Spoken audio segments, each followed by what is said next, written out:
Second half of our reading lesson, we are reading page 210 of the workbook. It's called The Inn of Eight Happinesses. Mrs. Lawson offered to take Gladius into Yangqing. She pushed open one of the double doors to the street. As they stepped outside, a group of children saw them and ran away, howling with fear. "What are they saying?" Gladius asked in amazement. "Foreign devil," Mrs. Lawson replied grimly. "That'll be the first word you learn. Most of these people have never seen a foreigner. Very few English people come this far into the mountains. When they get used to us, their fear will pass." When the children were out of reach, they stopped and picked up handfuls of mud from the road. The mud flew through the air and splattered Gladius's clothes. At her sharp cry, Mrs. Lawson said, "That too. I understand they are afraid of my white hair. Most Chinese hair turns gray as the people get older, not white. I usually come home covered from head to foot with mud and other things too. But I love children," Gladius said regretfully. "I was looking forward to meeting them. They're beautiful children." "They only do what they see their parents do," Mrs. Lawson said, brushing the mud from Gladius's gown. "They're just as lost as their parents. Don't worry. They are as curious as kittens. They'll be looking over your shoulders soon enough. How will we ever reach the people if they dislike us so much?" Gladius winced as another mud ball hit her between the shoulders. "The Lord sent us here to give them the gospel. He'll find a way." So in this story, these are children and they live where? Bella, where's one place that you know that they live?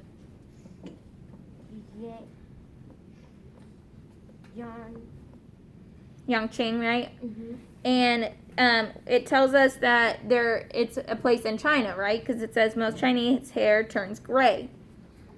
Where else are they? Are they in a town? Are they in the mountains? Stacy, do you remember? No, not really. Okay, Charisma? In the mountains, because they said most English people do not go that far into the mountains, right? So that's why the children aren't used to seeing them, right? All right. So look at page 211. First off, what does it tell us? What can you guys guess Mrs. Lawson and Gladius are? Ben? Maybe they're from America? Okay, and they're over in Yangqing doing what? Ben, finish up. Preaching. So what is the word for that? Do we remember? Sister Barkus talked to us about it. Missionaries. So a missionary is someone that goes somewhere. A lot of times we say foreign missions because that means they go to a different land, like a different country, and preach or teach the gospel, right? That's what a missionary is. So Gladius and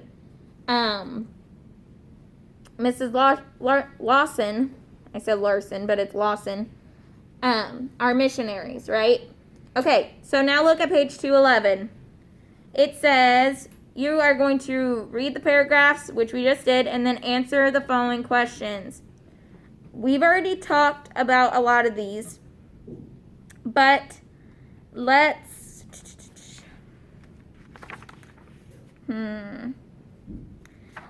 go ahead. I want you guys to answer these. So there's 8 questions. What country is the setting of the story? Are Mrs. Lawson and Gladius Chinese people? What nationality are they? That means, so if they're not Chinese, are they what? Let's see if you guys can answer that one.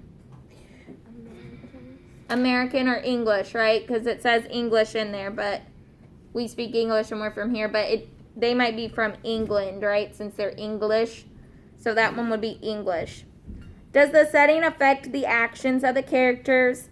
List 3 actions that happen in the setting, but not might have. Okay, let me read that one again. List 3 actions of the characters that happen in this setting, but might not happen in another country? Why do the children throw mud balls at the two women? Why does Mrs. Lawson think that the children will soon make friends with Gladys?